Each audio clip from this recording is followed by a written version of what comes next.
The FBI is responsible for more terrorism plots in the United States than any other organization. More than Al-Qaeda, more than Al-Shabaab, more than the Islamic State, more than all of them combined. This isn't likely how you think about the FBI.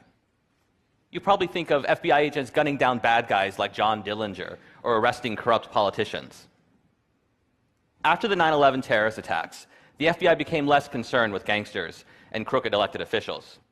The new target became terrorists, and the pursuit of terrorists has consumed the FBI.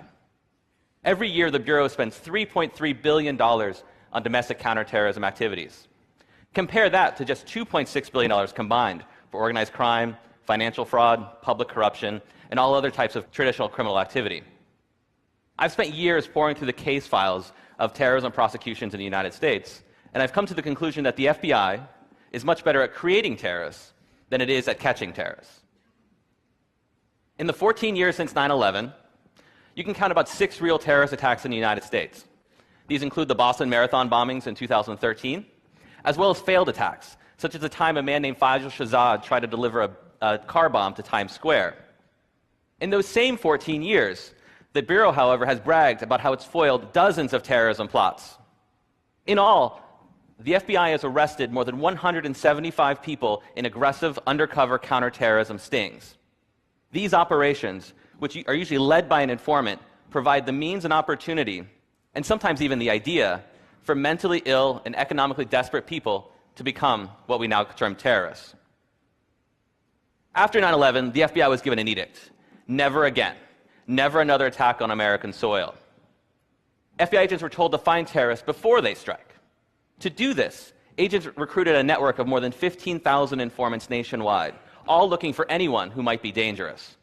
An informant can earn $100,000 or more for every terrorism case they bring to the FBI. That's right, the FBI is paying mostly criminals and con men 6 figures to spy on communities in the United States, but mostly Muslim American communities. These informants nab people like Abu Khalid Abdul Latif and Wali Mujahid. Both are mentally ill. Abdul Latif had a history of huffing gasoline and attempting suicide. Mujahid had schizoaffective disorder. He had trouble distinguishing between reality and fantasy. In 2012, the FBI arrested these 2 men for conspiring to attack a military recruiting station outside Seattle with weapons provided, of course, by the FBI.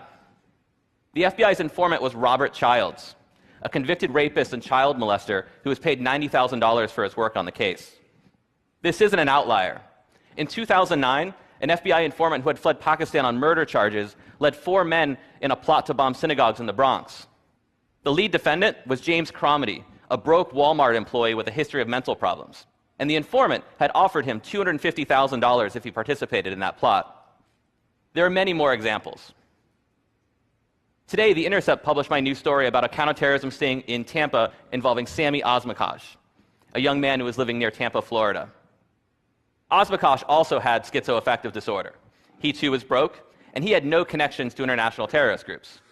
Nonetheless, an FBI informant gave him a job, handed him money, introduced him to an undercover agent posing as a terrorist, and lured him in a plot to bomb an Irish bar.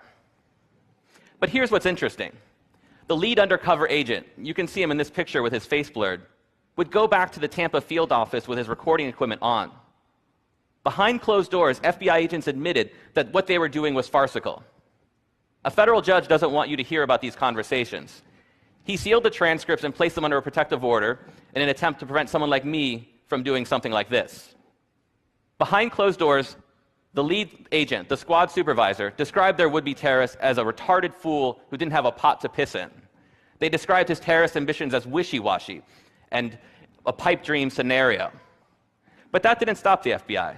They provided Sami Osmakash everything he needed. They gave him a car bomb. They gave him an AK-47. They helped him make a so-called martyrdom video. And they even gave him money for a taxi cab so he could get to where they wanted him to go. As they were working the sting, the squad supervisor tells his agents he wanted a Hollywood ending. And he got a Hollywood ending. When Sami Osmakash attempted to deliver what he thought was a car bomb, he was arrested, convicted, and sentenced to 40 years in prison. Sami Osmakash isn't alone. He's one of more than 175 so-called terrorists for whom the FBI has created Hollywood endings. US government officials call this the war on terror. It's really just theater, a national security theater, with mentally ill men like Sami Osmakash, unwitting actors in a carefully choreographed production brought to you by the FBI. Thank you.